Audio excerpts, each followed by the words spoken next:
Hello my students, my name is Dr. Marwa Sawi and this is my channel with name Dr. Marwa Sawi from Chemistry and Science.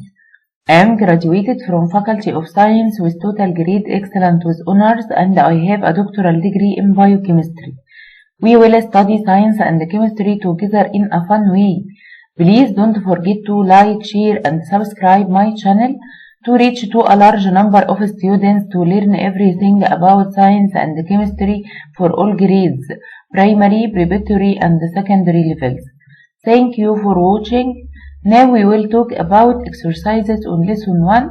النهاردة هنحل مع بعض يا ولاد exercises على lesson 1 في unit 2 3 concept 3. تعالوا كده نبدأ مع بعض.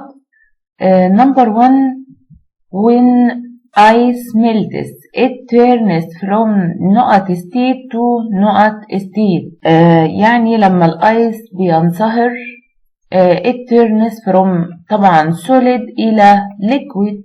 يبقى دور هنا على solid و liquid هتبقى number B solid مع liquid.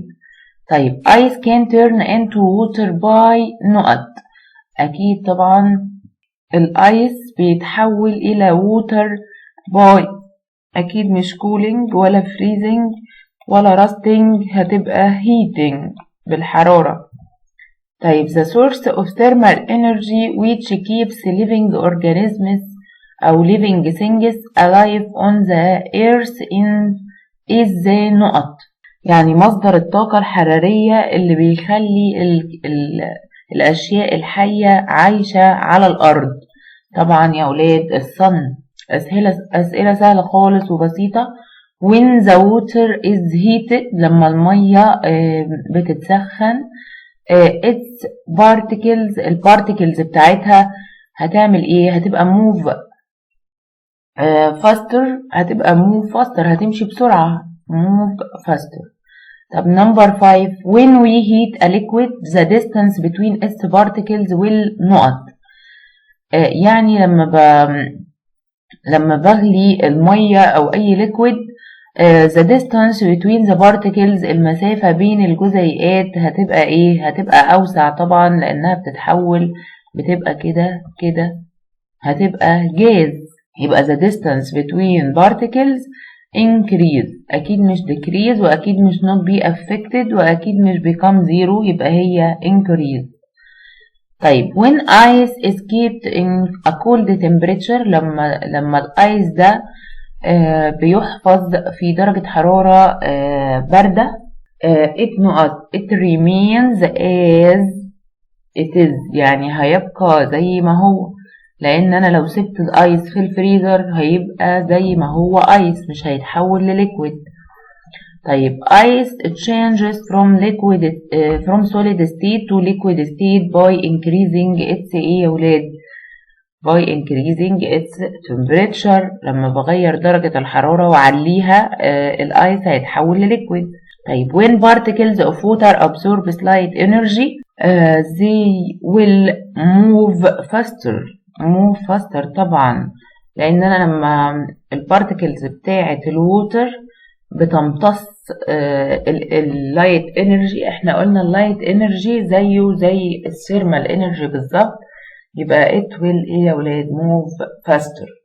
طيب which of the following matter particles are very close together.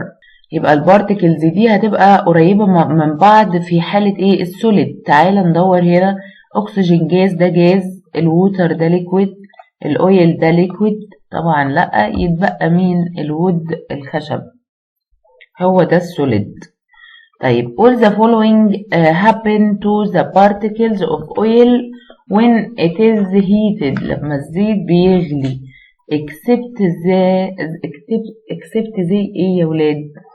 spin around faster طبعا لا لان هو دي مش هختارها. هو فعلا بيحصل spin around faster مش وبرده move faster برضو مش هينفع لان هو عايز هنا except ما عدا مش هختارها. والvibrate faster برضو مش هختارها يبقى فاضل مين؟ vibrate less. طيب true or false an ice cream turns into liquid by cooling طبعا false by heating. طب if we increase the temperature of some pieces of ice they will melt. هتنصهر. طبعا الايس هينصهر لو عرضته لدرجة حرارة عالية. طيب when particles of a matter absorb thermal energy، لما الجزيئات بتعمل absorb للthermal energy they move slower. طبعا لأ، they move faster. طب if a matter absorbs light energy، احنا قلنا زيها زي thermal energy، its particles vibrate and move faster. طبعا true. طيب particles of solid matter are spread out from each other، يعني البارتكلز بتاعت السوليد بتنتشر بعيدة عن بعضها. طبعا غلط، لأن هي بتبقى close to each other. طيب the mass of an amount of apple juice will change if we mix it with water، يعني وزن عصير التفاح، كمية من عصير التفاح هيتغير لو احنا عملنا له ميكس مع الووتر. طبعا false. طيب the mass of some pieces of ice، يعني قطع صغيرة من التلج will be ايه يا ولاد؟ will be the mass when they are melted، هيكون ليه نفس الكتلة لما او هيكون ليه نفس الكتلة لما يحصل له ميلتد. احنا قلنا الايس لما بيتحول لليكويد لو وزننا الايس ووزننا الووتر الاتنين هيطلعوا قد بعض، لان ده من ده، يبقى true. طيب melting process occurred by نقط the temperature، طبعا increasing the temperature. when ice melts it changes from a solid to liquid. طبعا state، الايس بيتحول من solid لliquid لما بينصهر.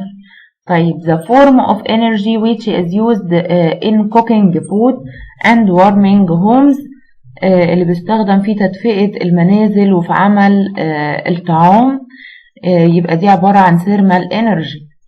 طيب number 4 the distance between particles of solid matter، يعني المسافة بين جزيئات السوليد بتكون very close together. طيب when an amount of a liquid is heated، لما كمية كبيرة من الليكويد is heated بتبدأ ان هي تسخن، لما المية تسخن او اي ليكويد يسخن the speed of its particles will ايه يا ولاد؟ increase. طيب the process by which a matter is changed from solid state to liquid state is known as ايه يا ولاد؟ melting. طبعا يا مس، لما بتتغير من solid لliquid يبقى على طول melting.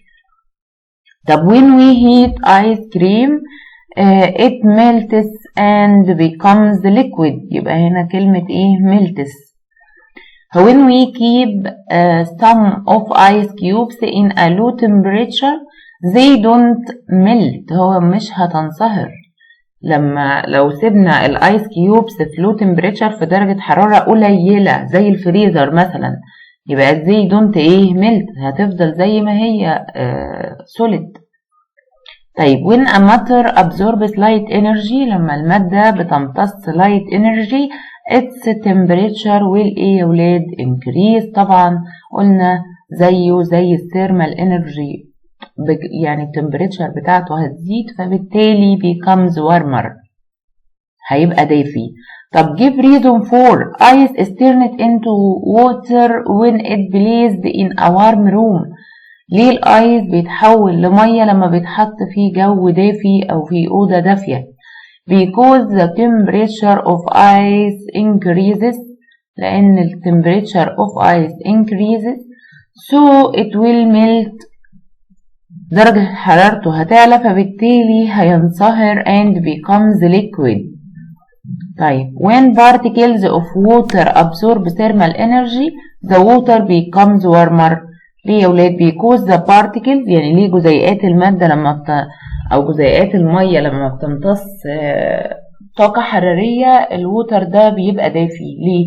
لأن طبعا جزيئات الووتر ده هتمشي أسرع وهتعمل vibrate وهتعمل spin around faster، يبقى because the particles of water move faster, vibrate and spin around faster.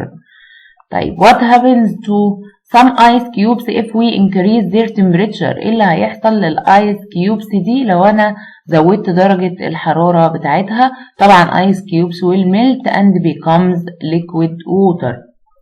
طيب the motion of water particles يعني حركة جزيئات الماء. if we heat an amount of water لو احنا سخنا كمية من المية يبقى البارتيكلز دي will move faster هتمشي أسرع طبعا يا مس. يبقى the particles of water will move faster. تعال نشوف هنا مديني أول بيكتشر فيها إيه؟ فيها ice cubes. طيب نمبر 2 فيها إيه يا ولاد؟ فيها water vapor أو steam. طيب نمبر 3 فيها إيه؟ فيها water. تعال نشوف بقى is considered a solid state of water يبقى دي نمبر 1. طيب is considered a liquid state of water يعني liquid state اللي هي picture 3 يبقى هنا نمبر 3. طيب what is considered a gas state يبقى دي نمبر 2 picture نمبر 2. طيب نمبر 4 picture not melting process يديني picture ايه يا ولاد؟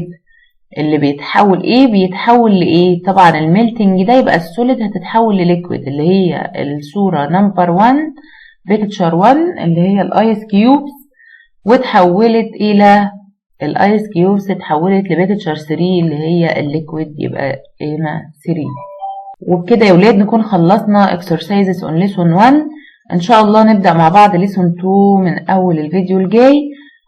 تابعونا واللي لسه ما اشتركش في القناة ينزل بسرعة يشترك في القناة ويضغط لايك على الفيديو علشان يوصل لزمايلكم وتستفيدوا وتقدروا تتابعونا وتشوفوا كل الفيديوهات الجديدة. ذاكروا كويس يا ولاد وبالتوفيق. يلا باي باي.